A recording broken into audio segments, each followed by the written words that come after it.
Sit back down and shut your trap. It's time for Keeping It Sports with M3. Are you ready? Are you ready? Well, I'll need some beer. Are you ready? You have to ask me nicely. Come on now, don't be bashful. Are you ready? Are you ready for Place for the best sports talk and news surrounding each league. I can prove it with my usual flawless logic. Hey, man, this time I'm going to do it my way. What's your name again? And now, here's your host, M3, Mike Rosansky. Good afternoon, everyone. Coming to you from Cherry Hill, New Jersey. It is time for Keeping It Sports with M3, powered by the Connecticut School of Broadcasting. Hope everything's going well for you here on this Monday, the 15th day of November. Trying to keep the best of mindsets here today, both personal-wise and when it comes to sports-wise, is especially with the garbage that I once again had to put myself through yesterday at MetLife Stadium with the Jets. Just another day of them getting their, ass kicked by a superior team. I mean, it's one thing to be, bad. It's one thing to not have a lot of talent on this team, and that's what the Jets have. They don't have a lot of talent. They don't have a lot of things that you can really, grasp onto and be confident about. But at least be competent. At least, be respectable, and that's something that the Jets have not been the last 4 weeks. Hell, you could argue all season long. I mean, you now look at it and you say, how the hell did they beat Cincinnati or Tennessee? And what I've worried about all along is that the clock hit midnight. The Mike White train turned from, the carriage driven by horses back into a pumpkin dragged around by a donkey. I mean, it was just, unfortunately, it was one of those days for poor Mike White, for the Jets. And listen, he threw 4 interceptions.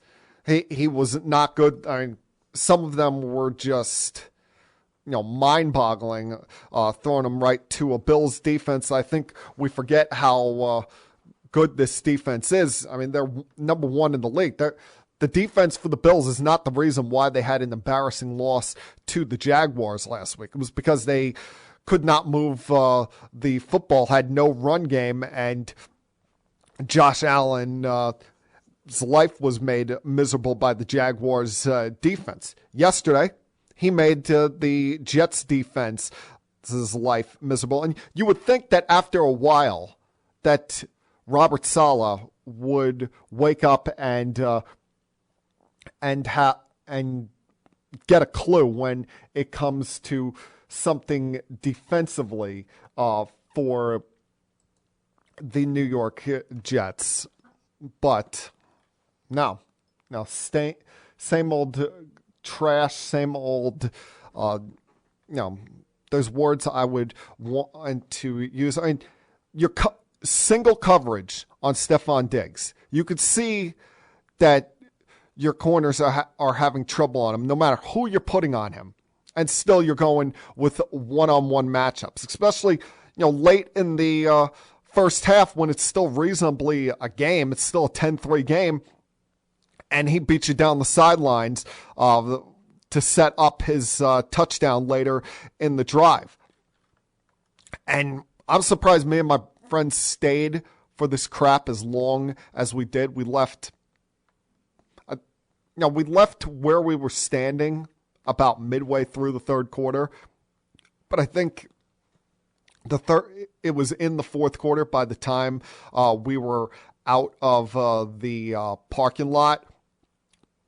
And just, all the way around, Mike White's 4 interceptions, penalties, including the one by White that you just can't have. It's 10-0 second quarter, and he gets called.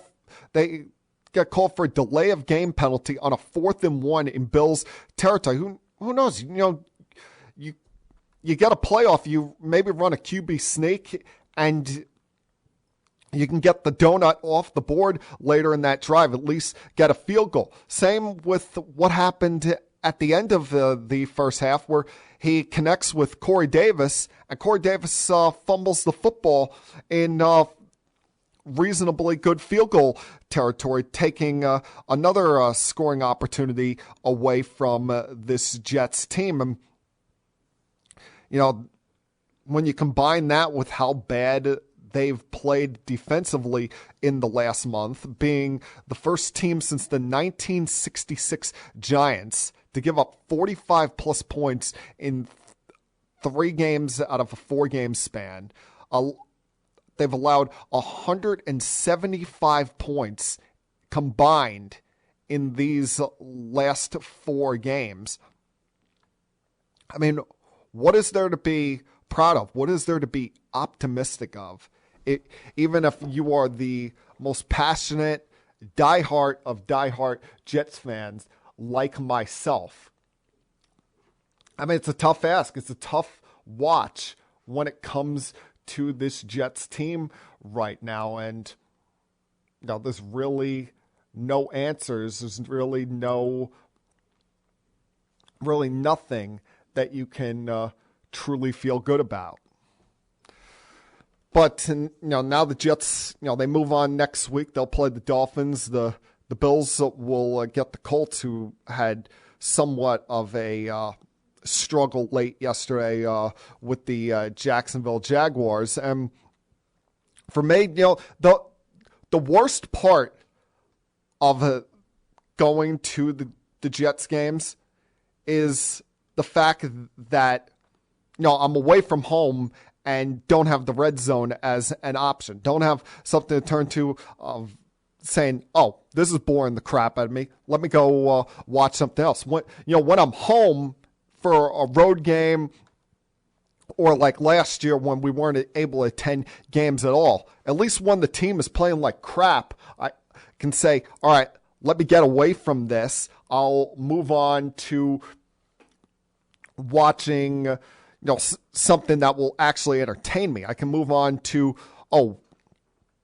watching the the return of Cam Newton with and you can see he provided a little bit of a spark of energy for that team yesterday. Even though he didn't start, they started PJ Walker. He comes in the first 7 minutes of the game. He's got a passing and rushing touchdown. First player in 30 years to have their first rushing attempt of a season, and first passing attempt of a season, both go for touchdowns. Added a little bit of energy to a Panthers team that had gotten off to a good start this year, then started to slip once Sam Darnold was throwing all the interceptions, and creates a little bit of a conundrum there now with the Panthers quarterback spot, because unless they don't think Sam Darnold is coming back at all this year from the shoulder injury that we didn't even know about until about Thursday of last week, you wonder what they are going to do if he comes back, because Cam Newton is in the back half of his career. PJ Walker, not the long-term answer. He's just a backup quarterback. He's just a guy there to hold a clipboard. But say, Cam is average and Sam Darnold comes back in 3 or 4 weeks. Do they put Sam back out there saying, oh, we've got to figure out what we're going to do long term with this quarterback situation, knowing that they have already picked up his 5th-year option? Or if Cam gets on a roll here, they've gotten back into wild card position.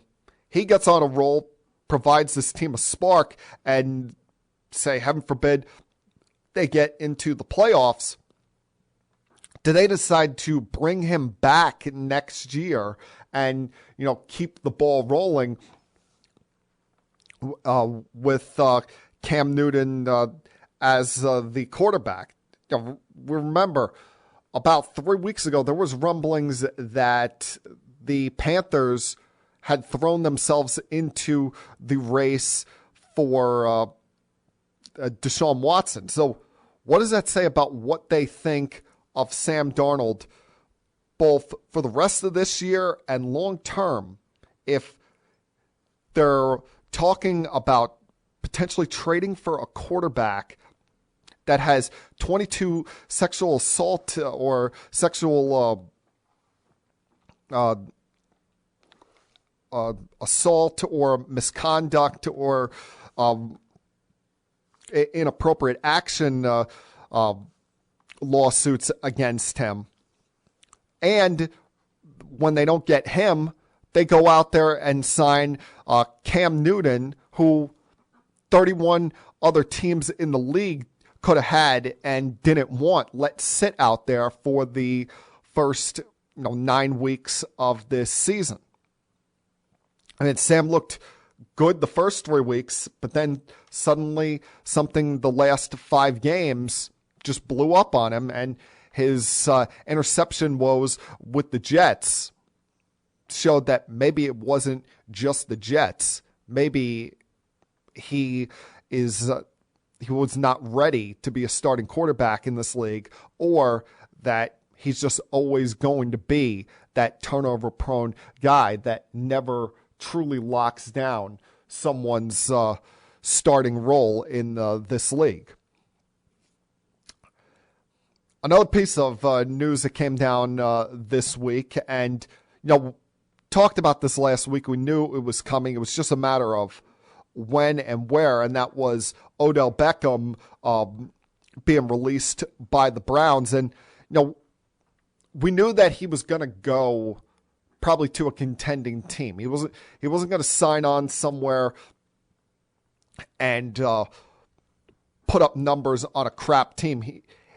As much of a irritant and as much nonsense as he can create at times, he does care about winning. He does want to be part of a winning situation to prove that he's not just a numbers stacker, that he's not just a guy that puts on great highlights each and every single week.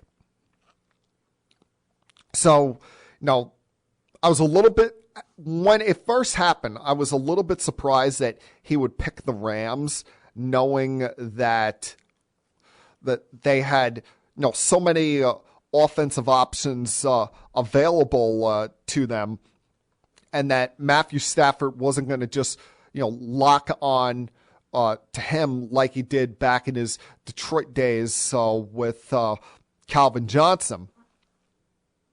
But then the move became more of a necessity as the week went on, when we would find out late Friday that Robert Woods tore his ACL late in the day at practice. So now, rather than it being a luxury, rather than you looking at the Rams and saying, wow, they trade for Von Miller to add to what was already a strength. Then they signed Odell Beckham for the rest of the season, add to what was already a strong wide receiver core. Now, because of some fluke thing at practice, They lose their second best wide receiver.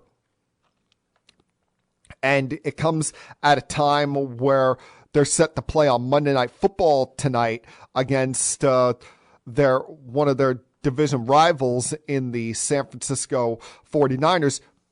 Like I said before, now's the time to step up. Now's the time to show up if you are Odell Beckham. You had nothing but losing seasons when you were with the New York Giants. And the one playoff game that you did have with them, you no-showed. You crapped the bed. And that coming right after the whole boat trip fiasco that everyone still to this day mocks you for. You go to Cleveland.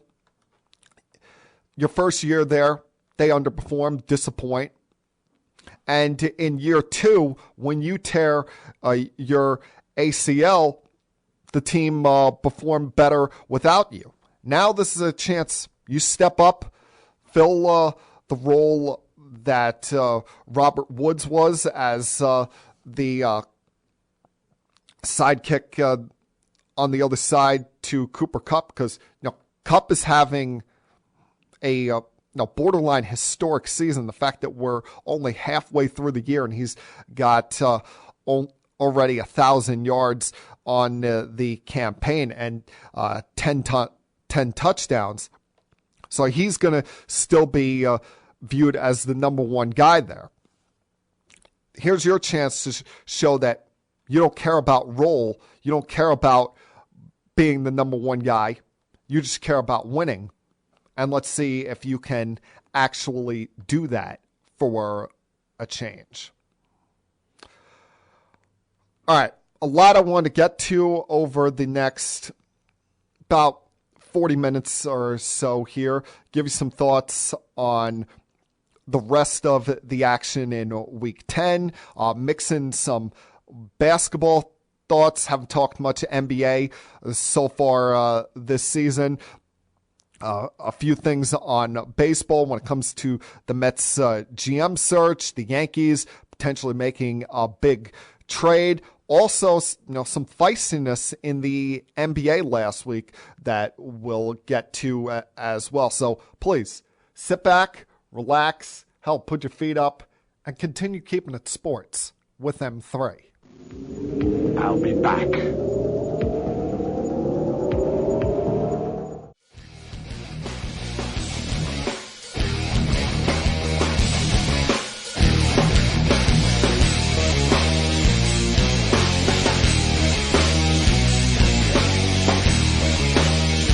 All right, welcome back to Keeping It Sports with M3. One thing that has crossed my mind the last couple of weeks, haven't gotten to this, but this is, I've kind of saved talking about this story, and thankfully it's a story that seemingly just won't go away. And that's this crap that's going on with NBA legend Scottie Pippen. Every single week, Scottie Pippen is coming out with something new, and maybe a lot of it is due to this book that he's got coming out that he's promoting called Unguarded.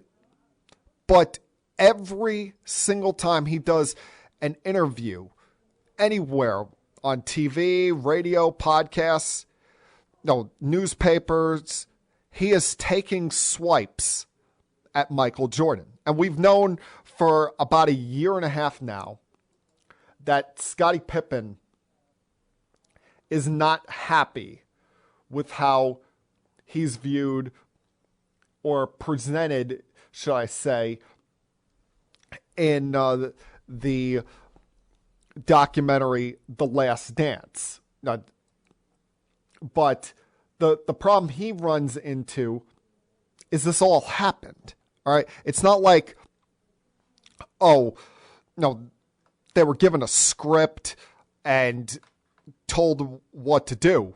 We know that he pulled himself out in Game 3 of the 94 playoff series against the Knicks because, the final shot, the final play was not drawn up for him. We know that going into the 97-98 season, he needed surgery, and rather than have that surgery during the off season, Scottie decides to have the surgery about, 10 days before the start of the regular season, and was not available that year until the month of January. Missed, at least 25-30 games, and he never admitted it until in the Last Dance, but Michael was not happy, with having to deal with that, as well as, always wondering, whether or not Dennis Rodman was going to go AWOL or not.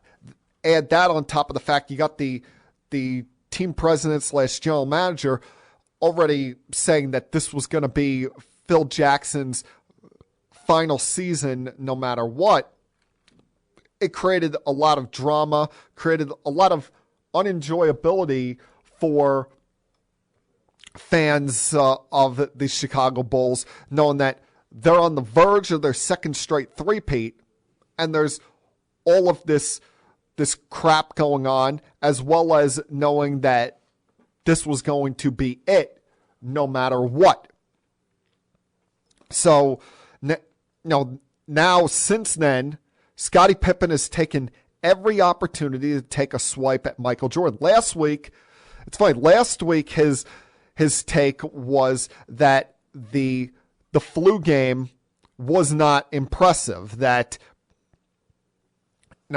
it was more impressive that Pippen at times was playing with herniated discs in his back, having to play through those, rather than Michael Jordan playing an NBA playoff game with a high fever and having to take a lot of fluids throughout the game just to get through, just to persevere and survive. Now today, Scottie Pippen is saying, a quote has come out from his new memoir saying that Michael ruined the game of basketball, saying, quote, "I may go as far to say Mike ruined basketball. In the 80s, on the playground, you have everyone moving the ball around, passing to help the team. That stopped in the 90s. Kids want to be, quote, like Mike. Well, Mike didn't want to pass, didn't want to rebound, didn't or defend the best player. He wanted everything done for him. That's why I've always believed LeBron James was the greatest player this game's ever seen. He does everything and embodies the game is truly about."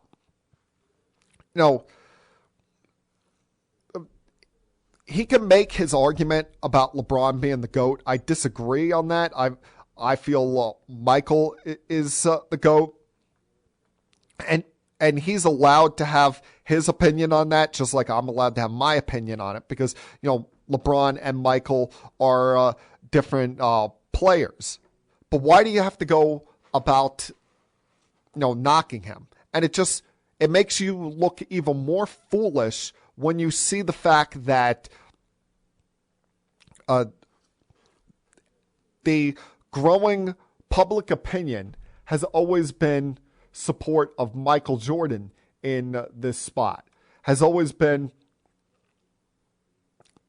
that Scottie's just a bitter, angry old man rather than, one of the greats of all time. Scottie Pippen, people forget during his playing career, he was one of the top 5 players in the league, during his prime when he was with the Chicago Bulls. He's mad that he's only viewed as the Robin to the GOAT being Batman. He's mad at the fact that he's always looked at as the second headliner when it comes to those Bulls teams, rather than it being Pippen Jordan. It's always viewed as Jordan Pippen, as it should be. And, I just don't get it. Is there something, beyond the documentary that happened between them personally that we don't know about? But he's become a laughing stock. Rather than being remembered as one of the all-time greats, people, as I said, are looking at him as just this bitter, angry old man who,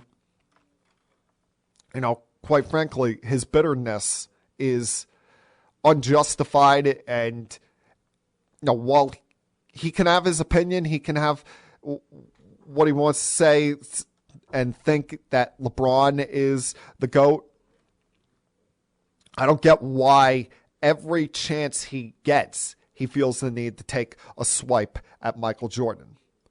Now, that kind of, I wouldn't even call that feistiness. I would just call that having some kind of bone to pick. I can't stand. But what I liked about, his playing career is the fact that was back at the time where there was legitimate rivalries in the NBA. Across the sport, you had, teams that just flat out couldn't stand each other. Remember, during the original three-peat, Dennis Rodman was elsewhere. He was, with the Pistons. He spent some time with the San Antonio Spurs, and he had kind of worn out his welcome places before he ever made it to the Chicago Bulls. But back in the 90s, the 80s, all during that area, there, you had teams legitimately not like each other, and it was a night in, night out basis where there was some feistiness, there was pushing and shoving on the court. Nowadays, everybody's each other's best friend because they all, work out together during the off season. Well, last week, we finally got to see a little feistiness, finally got to see a little bit of anger, and it was in an unlikely source with Nikola Jokic going up against Markieff Morris. Jokic had just had enough of Morris's crap when he took that elbow to the midsection late in the game last Monday night. And he decided to retaliate with a hard shove that sent Morris to the floor. And even at one point, they brought out a stretcher because they didn't think Morris was going to be able to walk off on his own. Both guys were assessed flagrant fouls for the situation. Jimmy Butler, who was the third guy involved, got a technical. Jokic would get a 1-game suspension, while Morris and Butler each got fines. But while I don't want a situation breaking out like the Malice at the Palace, I kind of like this. I kind of like this feistiness amongst these teams, amongst players in this league, because it's showing me that they've got a heartbeat, they got a pulse, it's not just about their brand. They actually care about winning. They care about not being shown up by their opposition. And listen, it's about time that someone shoved back at one of the Morris twins. They've always had a habit of being the big bully on the block. They've always had a habit of being the guys that, could dish it out, but weren't, should we say, getting retribution from the opposition. Now it's led to a little off the court beef where you've got Markieff's brother Marcus tweeting about this. Jokic's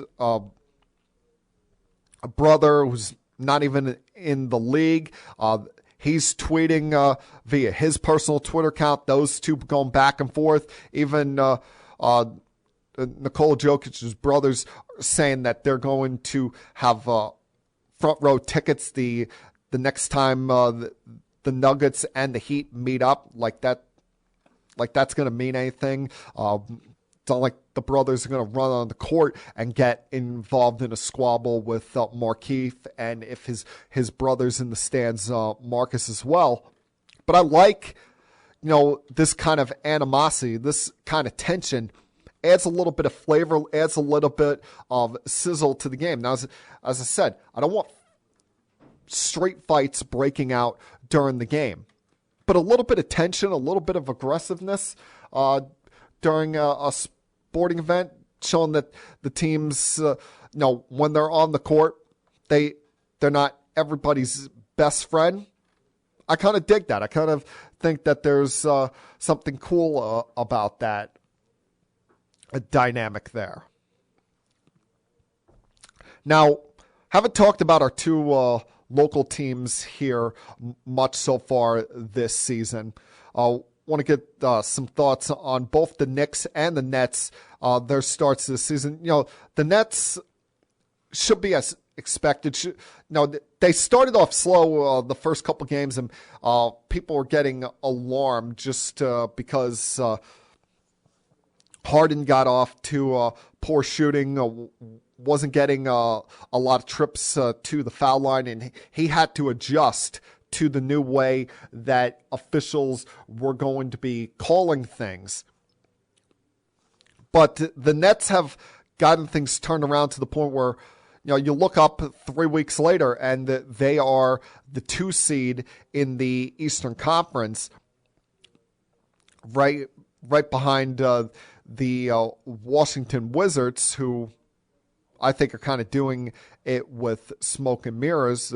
Remains to be seen if they can hold up the entire 82-game schedule. But the Nets just got done with an extended road trip, 7 games. The last 4 this past week, going 3-1 over those.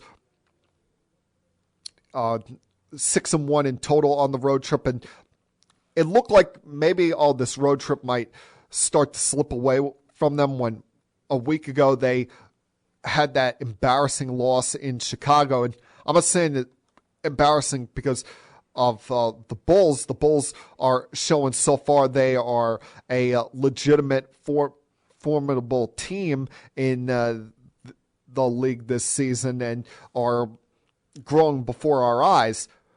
I'm talking about the utter collapse in the fourth quarter. The fact that you go into the fourth leading and you get outscored by 25.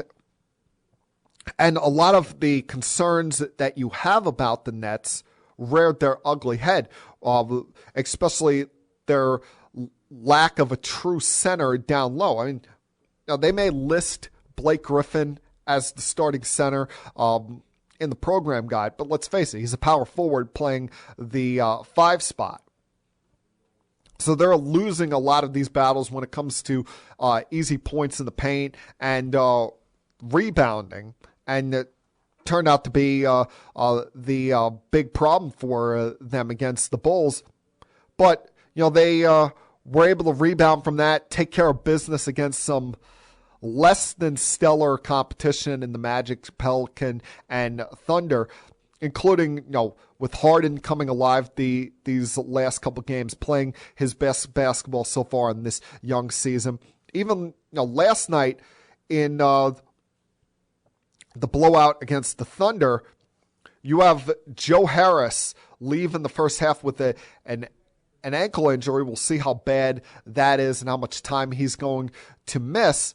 But Patty Mills comes in off the bench and puts up 29, was hot from behind the arc, been exactly what you would have hoped you were getting from him when you signed him this past off season, and just continued this forward momentum for the Brooklyn Nets. Now they get to go back home for 3 games where they'll have 2 games against the woeful Cavs and Orlando Magic, but that stretch gets started tomorrow night on TNT when they play the Golden State Warriors. The Warriors who, it's very impressive the start the Warriors have gotten off to, 11-2. And, Steph Curry right now, you've got to argue, got to say he's so far through this short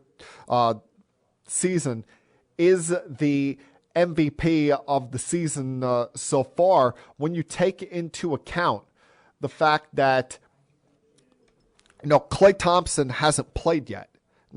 They're looking at maybe the week before Christmas for Klay to come back and play his first game in 2.5 years from the torn ACL and then last year's Achilles injury.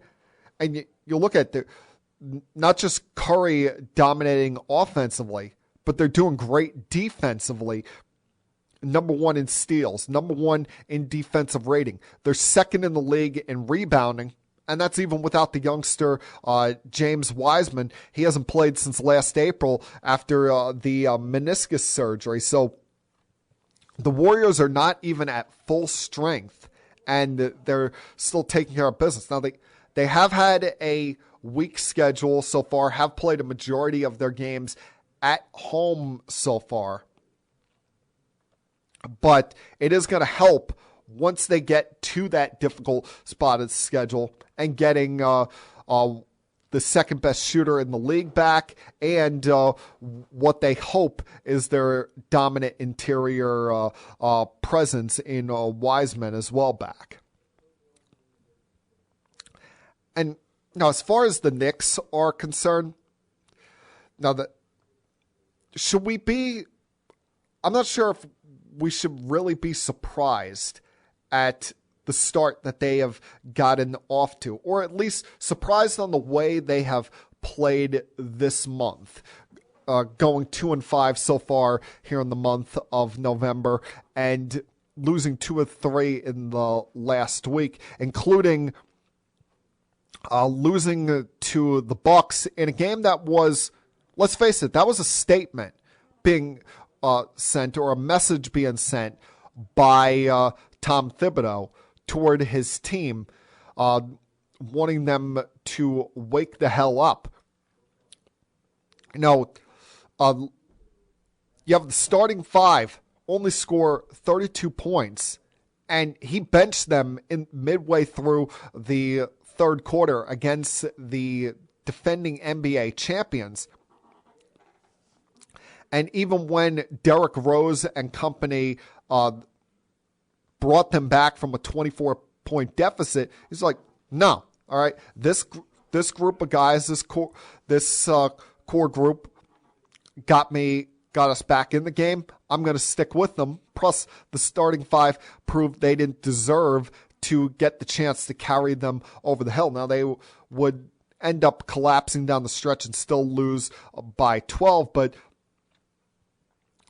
that was the first time where you saw, probably in the Tom Thibodeau era, him get legitimately pissed off, legitimately fired up and angry at his team for a lackluster performance. But the problem with that game is you can't have Derrick Rose be your leading scorer. Derrick Rose should be a guy that's playing, only 25 minutes a night as your 6th man, rather than having to carry the mail for you and trying to save the day on a night in, night out basis. His knees are not going to hold up at this rate if they continue to try and push him past the 30-minute mark in a game, or try to push him to having to be that savior for this team night in, night out. I mean, you need whatever R.J. Barrett's going through the last 4 games, he's got to wake the hell up. I mean, Julius Randle, for the most part, is carrying his end here. We'll see, if long-term Kemba Walker is actually a fit, or if him and R.J. Barrett are just going to continue to butt heads and collide here. Because you notice when one has a good game, the other one seemingly does nothing. The other one is quiet for the most part. We saw it Friday night. Kemba has probably his best game of the season, putting up 26 points. R.J. Barrett's nowhere to be found. So that has got to be figured out. But when it comes to the Knicks, they weren't going to surprise anyone this year. They weren't last year, as well as they played, no one looked at them as a true, real number 4 seed. No one thought that, this is the 4th best or 4th most talented team in the Eastern Conference. Miami was going to get better. Toronto, once they started playing actual home games and stopped, where essentially they played 82 road games last year, was going to be a better team. You knew that, we saw the moves Chicago made during the offseason. We saw how Atlanta came of age during the postseason. I said during the offseason that the Knicks could get better, but at the same time slip as far as the standings go, slip from 4 down to 6 or even 7 or 8, because they were going to now get everybody's best shot. It's one thing when you're that cute, lovable, fun story, but once everybody's got their antennas up, their eyes open, and realizing, the Knicks are coming in tonight, rather than just, all right, here's a night we can slack off, take off. That's a winning game. It's very easy to be the hunter, but now when you're amongst the hunted, that's when we see what a team truly is. All right, going to take another break here, come back on the other side, and recap the rest of the action from Week 10 in the NFL. Damn, can't even believe that we've got into that already, but we'll talk about it. Continue keeping it sports with M3. I'll be back.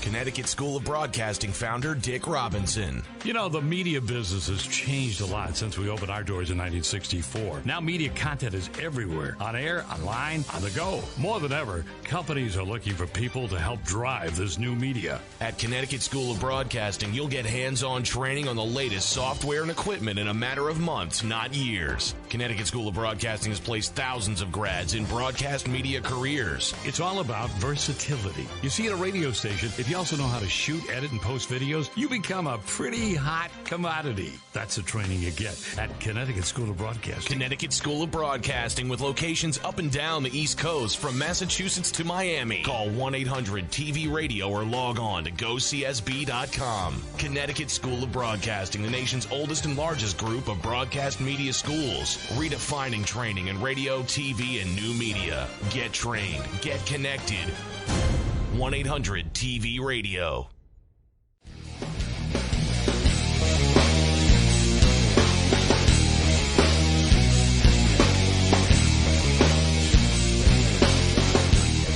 Now, it was a weird week in the NFL this week because, and it's been kind of a weird season in that, let's face it, we have no truly dominant team. Every time we think we do, we really don't. We don't have that team.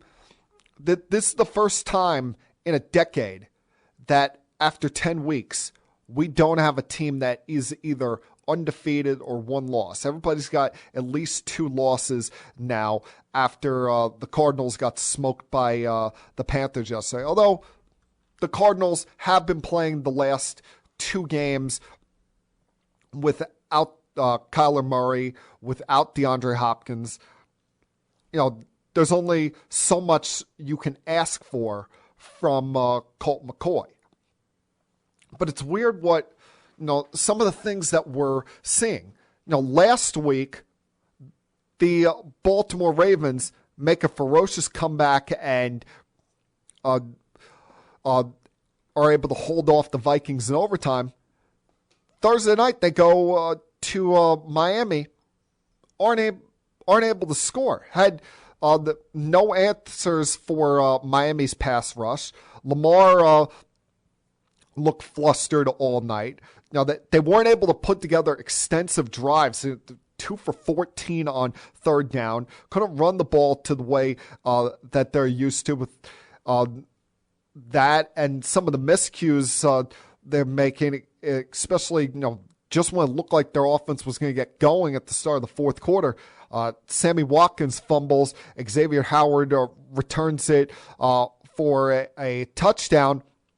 And the Ravens, even when they cut it to 5, you never truly felt that you were going to get the best version of this Baltimore Ravens team. And now they're left to lick their wounds and hope to recover against the Bears this Sunday.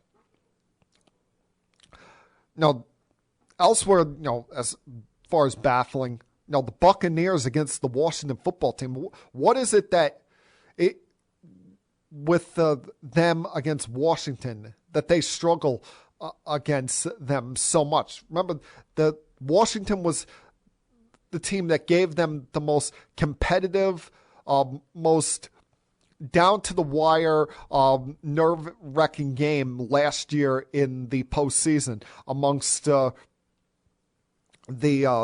4 games that the Buccaneers had to win to win their first Super Bowl. And yesterday, Brady throws 2 interceptions in the first, leading to 10 points for Washington. The Washington dominates the time of possession. Taylor Heineke doesn't make a mistake, and they come away with an upset victory against the Bucs, who are coming off of their bye. I mean, were the Bucs still sleepwalking, still thinking that they were on vacation? Because it was just, it was beyond surprising that this team did not come more ready to play against a Washington team that is just kind of playing out the string. Now, they'll never admit it, but now the fact that they've probably lost Chase Young for the year to a torn ACL, can't expect that they're going to be really in the mix for anything. You get Cleveland, they blow out Cincinnati last week, and then they go to New England, they get their doors blown off, and that's coming after marching down the field on their first drive for a touchdown, and after that, nothing.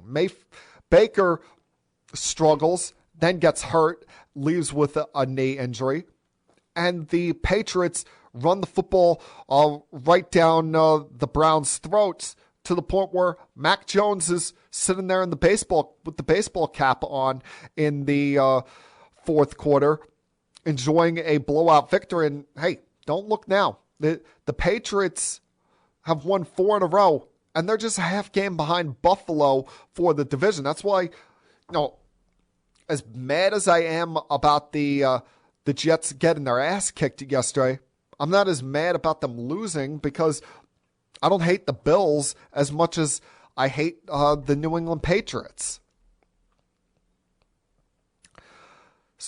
The Cowboys, you see the Cowboys go from getting blown out against the Broncos to then destroying the Falcons. I mean, it was to be expected they were going to have a rebound game, but Atlanta shows some damn pride.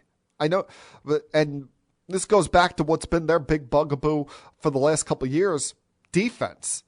I mean, defensively,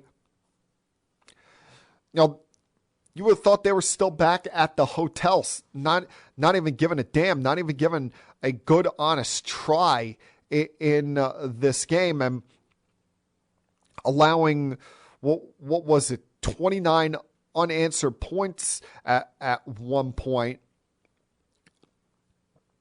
including a special teams touchdown on a blocked punt. Matt Ryan and company just got their doors blown off by this Cowboy team, who some people were starting to question their legitimacy last week after the way they played against the Denver Broncos. Now, you got all the Cowboy fans, all of the Cowboy talking heads on television popping off, running their mouths, thinking that, this team is back, that this team is a Super Bowl contender, and now saying, watch what we do against the Kansas City Chiefs coming up next Sunday is going to be a real proving ground test for this team to show that, we don't just take advantage of bad defensive teams. We can hang with the top dogs in this sport. I mean, now they've hung their hat on that game against Tampa in week 1, the moral victory of the season. Last time I checked, that was still considered a L in the loss column for them. But now they're going up against a Chiefs team that we might have all been too quick to write off. And, listen, when it comes to the Kansas City Chiefs, any negative connotation I've had about them, any commentary, questioning this team, has been more so about the fact that, they've been turning the football over at an alarming rate, and their inability to make stops on defense, the fact that Kelsey hasn't had a consistent season in his own right until last night, where he just took advantage of the Raiders defense. The one concern I would still have with the Chiefs is the fact that they've not got McCole Hardman going with the ground game. This guy, Darrell Williams, another running back out of that backfield, stepped up and had a big game in his own right last night. Almost 150 all-purpose yards along with the touchdown. And maybe what the Raiders have been going through this year with the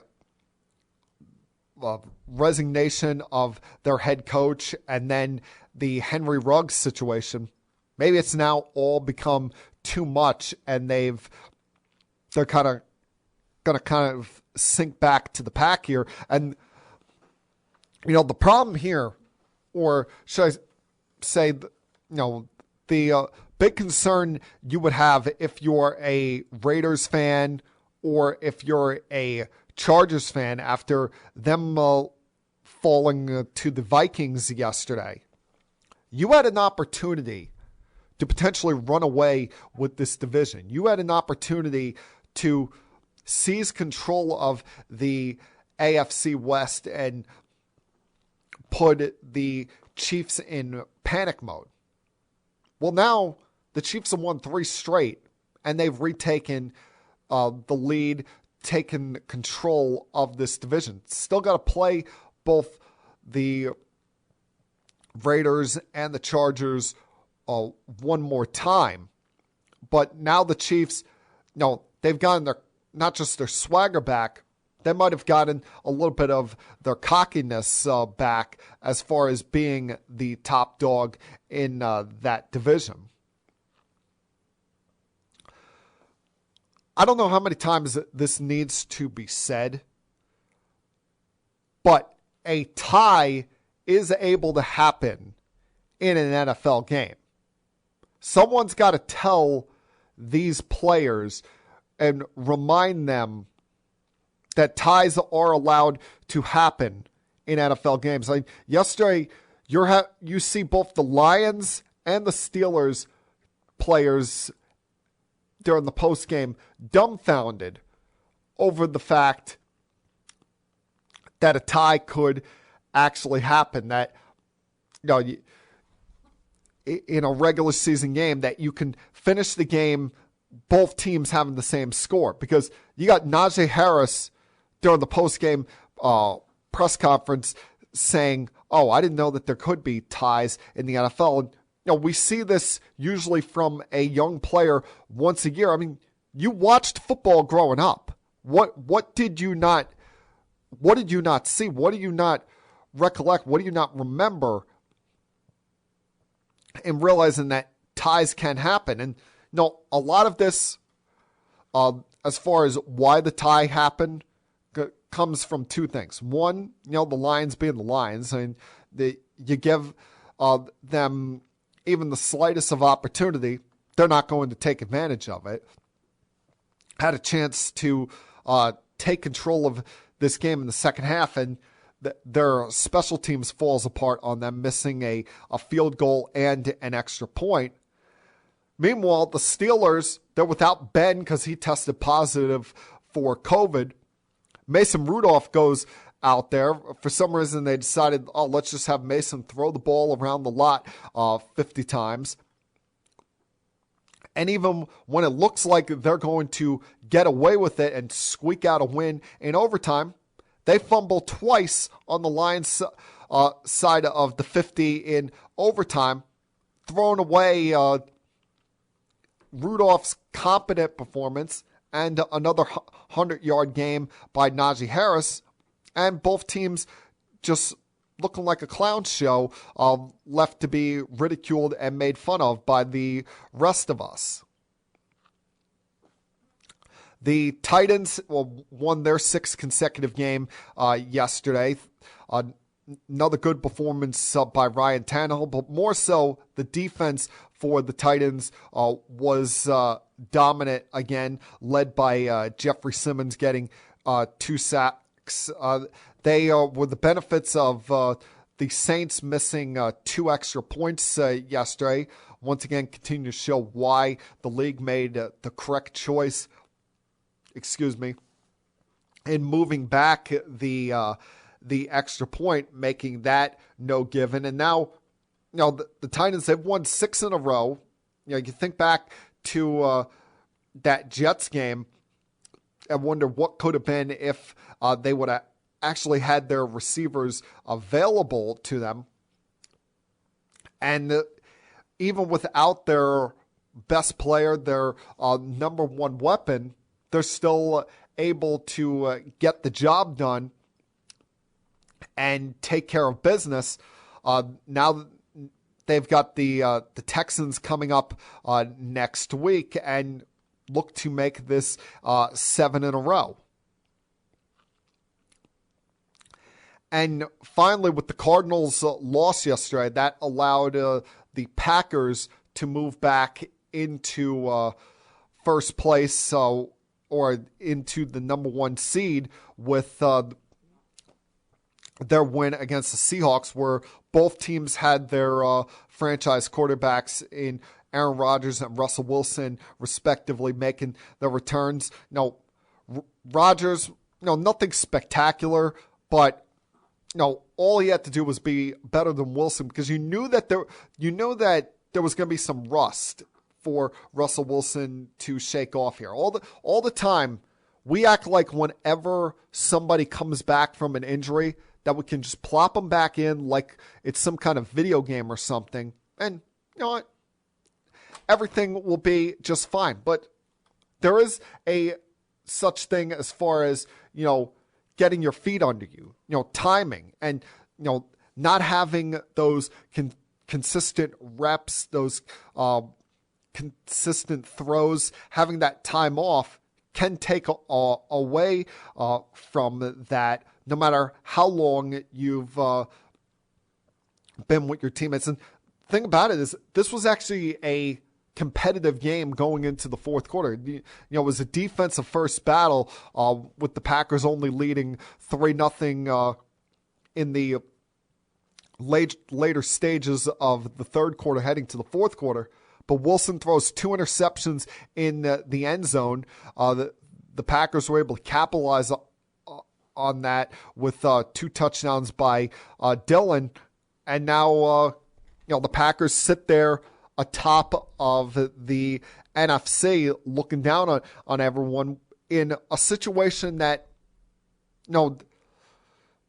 kind of feels like The Last Dance. We were talking about that earlier, where you've got all of the ire against Aaron Rodgers with what happened with the COVID situation. Not the fact that he won't get vaccinated, but the fact that he lied about his vaccination status and had to miss a game once he tested positive. And then some of the kooky comments that he was making in interviews to justify that.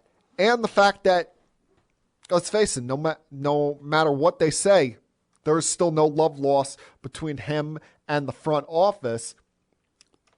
And we are heading one way or another toward a breakup this season. I mean, could it have a Jordan-like ending where he's walking off in LA holding up the Lombardi trophy?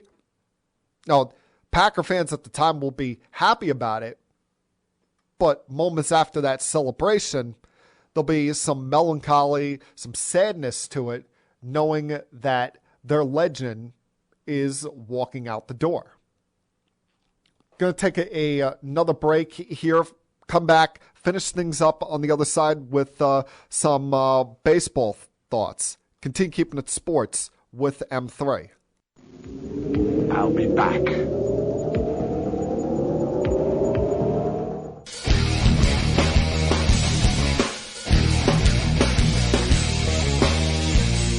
Only the Mets. Only the Mets. That is all I can say to open up this final segment of the podcast for today. Because,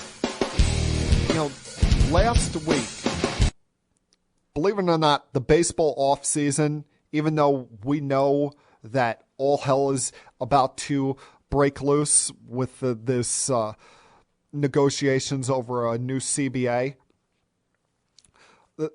last week was the GM meetings. These always happen about a month before the winter meetings, which who knows will actually happen with those come the month of December, since the CBA runs out on December 2nd.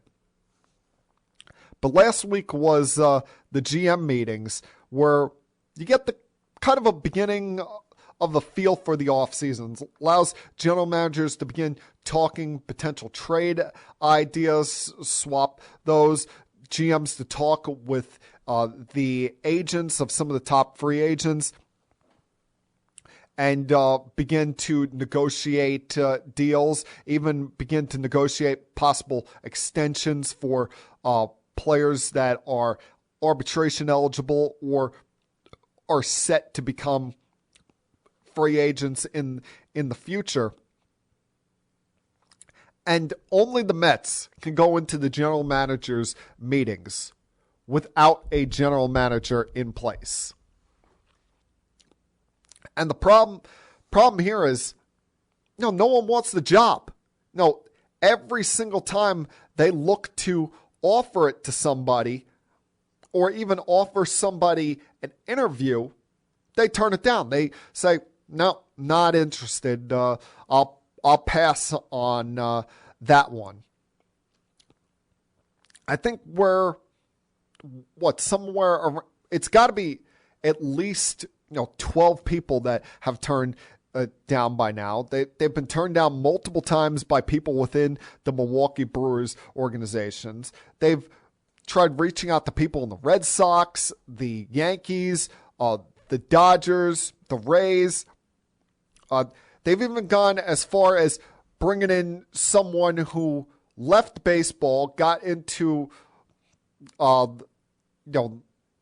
degree of law, and tried to reach out to him to bring him back into baseball to be their general manager. And still, no one's taken it. No one wants this job. And the question becomes: is it the up and down nature, up and down personality of Steve Cohen, the concern that you'd come in and you'd just be a puppet to him? Is it the fact that for some reason Sandy Alderson is still here and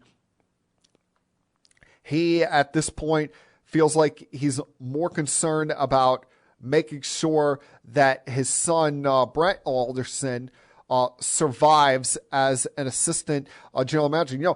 I'm actually surprised we have not gotten to the point where he has been interviewed as potentially the next general manager. I mean, why not? His father's making all of the calls anyway. Why wouldn't you at least give him an interview? Especially because Sandy seems to have the ear of the owner. I mean, this is getting to an Isaiah Dolan level kind of situation, even though Sandy claims he didn't sign up for wanting to be any part of the baseball operations side of things.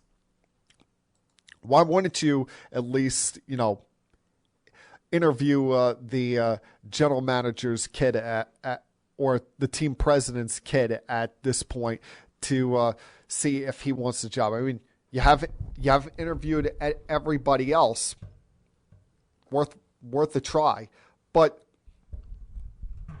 you got to get this done. You can't have a scenario where you just decide, all right, we're not going to hire a general manager. Sandy Alderson is going to stick with his role as head of baseball operations and team president for another year.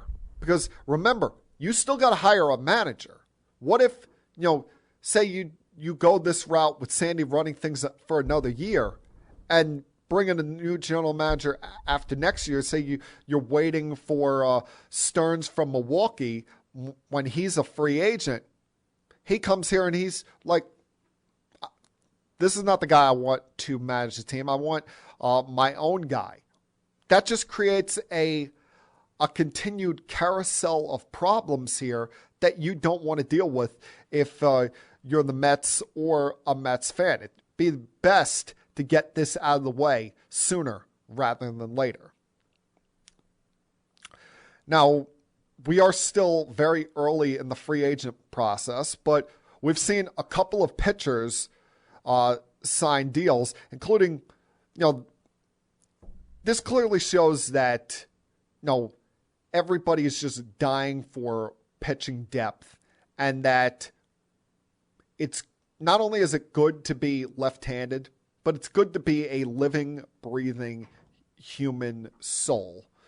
Because, God bless them, but how the hell can the Dodgers give Andrew Heaney $8.5 million?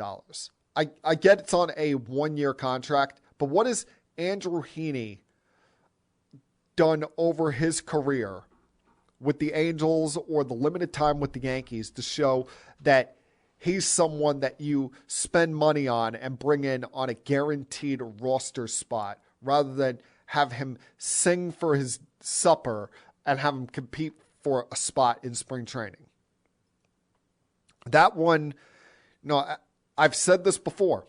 General managers care more about having as many living, breathing human beings as possible rather than overall quality depth, because the Dodgers have been pretty good at churning out young pitchers the last couple of years. And unless, you do have to take into account the possibility of a setback or some kind of pause in Dustin May's recovery from Tommy John surgery.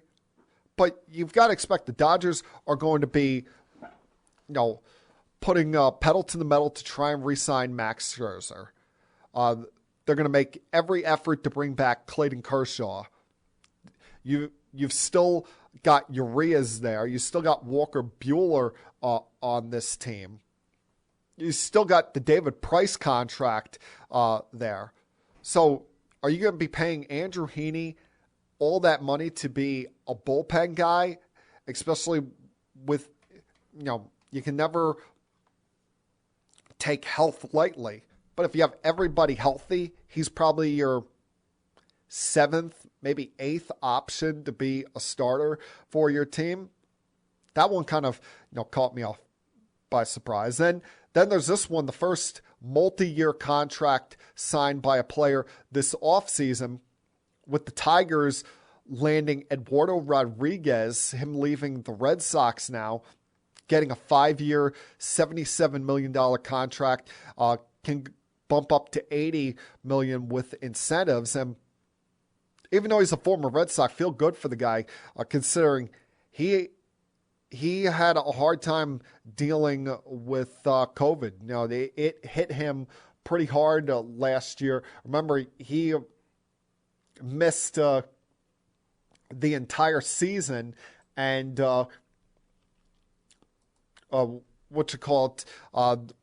even dealt with some side effects after that were a little bit scary there in 2020. So good to see him get a payday. This guy, he's never going to fool anyone into thinking that he's an ace. And I don't think that's what Detroit is signing them to be.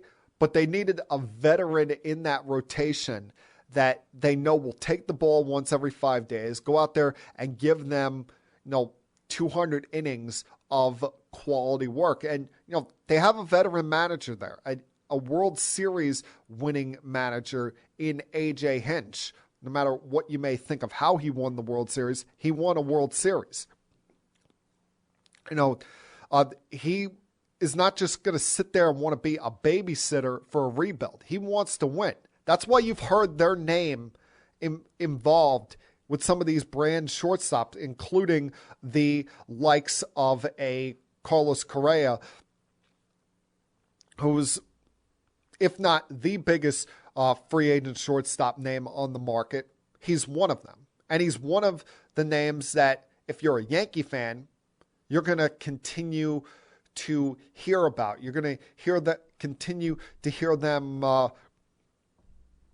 express interest about. I mean, we saw last week at the GM meetings, Cashman said he's met with the agents of all of the top free agent shortstops, and especially multiple times with two in particular. And those two in particular, in my mind, are the top two free agent shortstops in this class in Correa and Corey Seager. And listen, if they sign one of these guys, my personal preference would be Seager. Not because I think he's the better player than Correa. I think Correa's got more power than Seager, is more clutch in the postseason than him, and more gifted at shortstop than Seager is.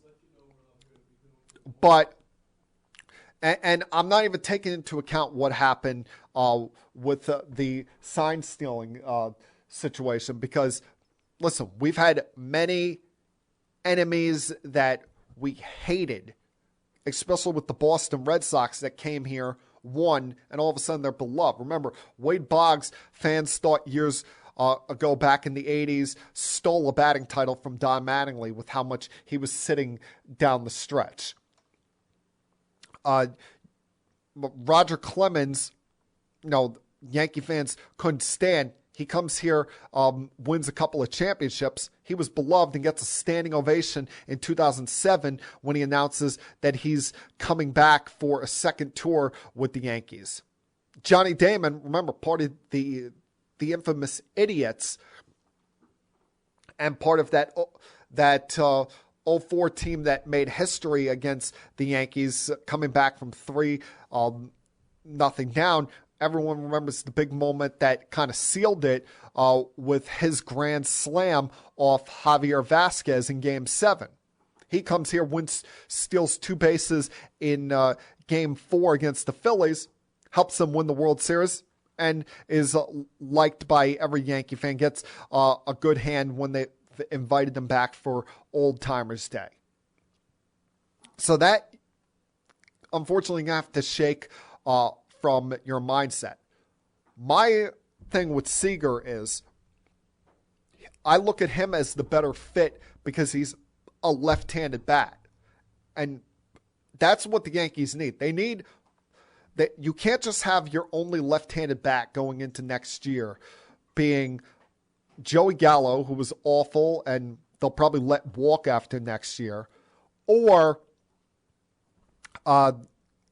having the returning Aaron Hicks, who probably is not returning to a full-time role. The fact that the Yankees are out there talking to any free agent center fielder available or potential trade candidate for a center fielder available. They probably realize that, damn, we screwed up giving Aaron Hicks that kind of sizable contract extension.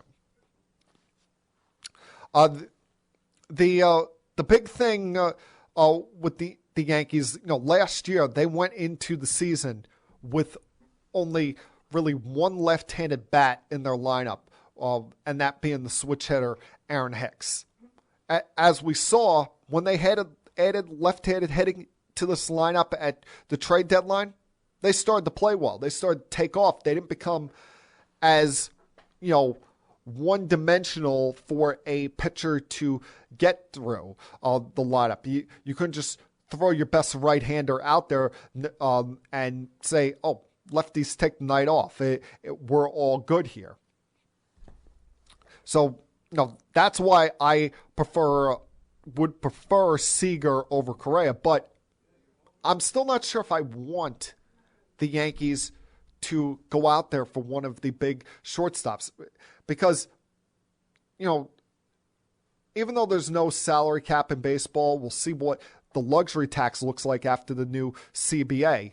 You hear all this talk, especially from Andy Martino of SNY, saying that once the new CBA is done, the Yankees and the Mets are going to be big spenders and really just go wild in free agency. But there's still that looming issue of re-signing Aaron Judge to a long-term extension.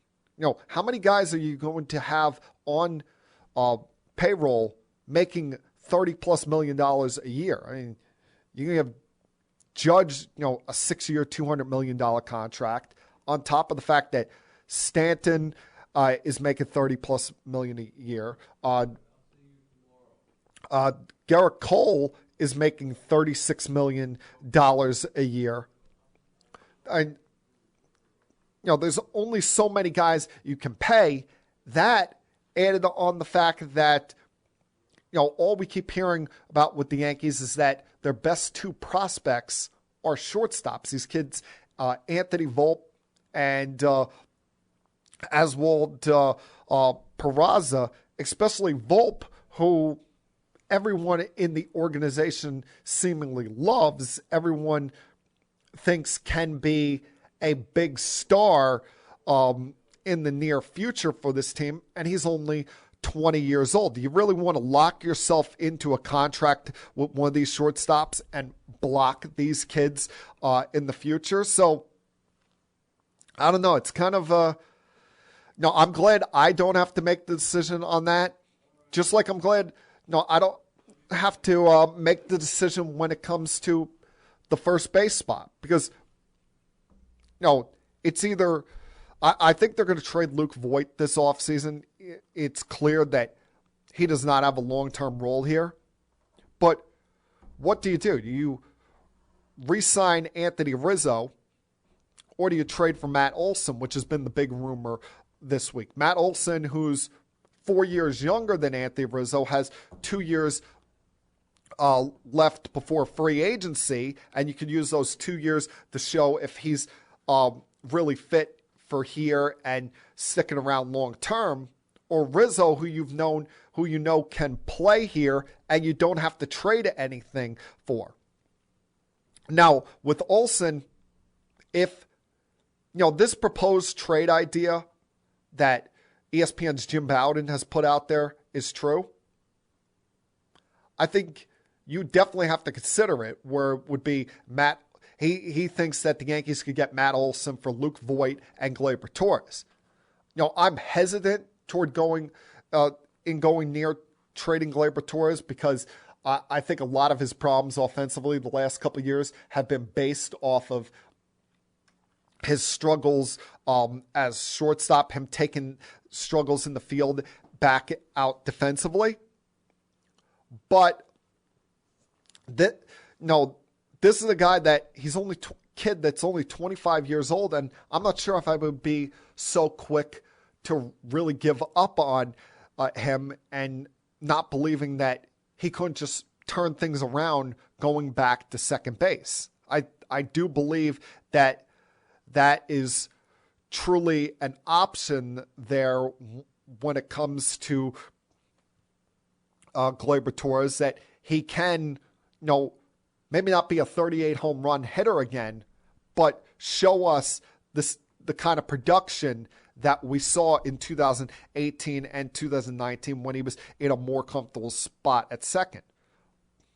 But I go back to those young shortstops and why they become part of the equation here. Because if you say you trade Gleyber Torres in a deal for Matt Olson, you probably have to include something more than just Torres and Voit. Probably have to include at least one young pitcher.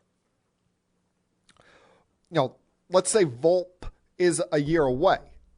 Then you trade Torres. You put LeMahieu back at second base. You keep Urshela at third base rather than making him some utility player. You sign a stopgap guy like Andrelton Simmons, who you can let walk or even trade him once Volpe or Peraza are ready. And then you can spend more of your resources on pitching, because they're not going to go into next year with a starting rotation of Garrett Cole, Luis Severino, Jamison Taillon, Jordan Montgomery, and then either Luis Gil or Domingo Germán as your rotation. Germán hasn't shown that he can stay healthy to be a starter for the full season. He's probably more of a jack of all trades, spot starter kind of guy. Gil needs more time in the minors. So do some of their other young starters like Davy Garcia and Luis Medina.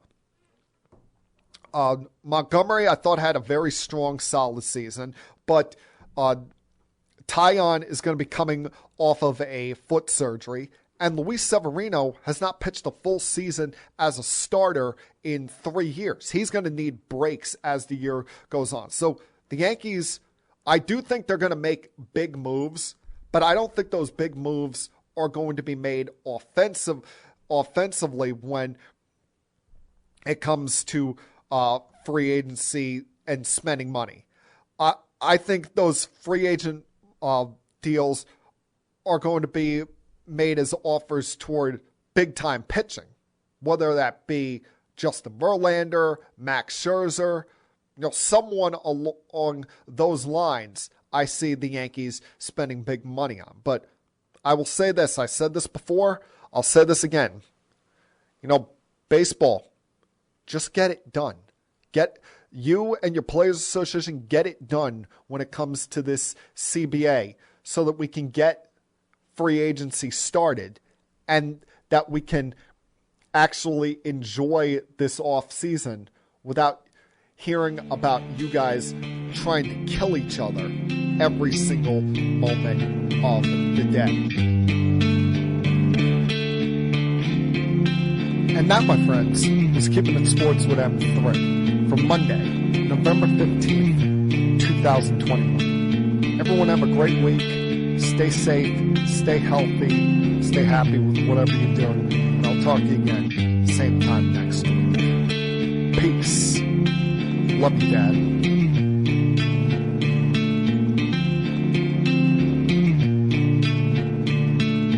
We have to go. Good night, everybody. I have had enough of you! Thank you for all the fun. Thank you. Hey, shut up, will ya? I don't want to see you, I don't want to hear you, and I don't want to smell you. Now leave. I'll be back.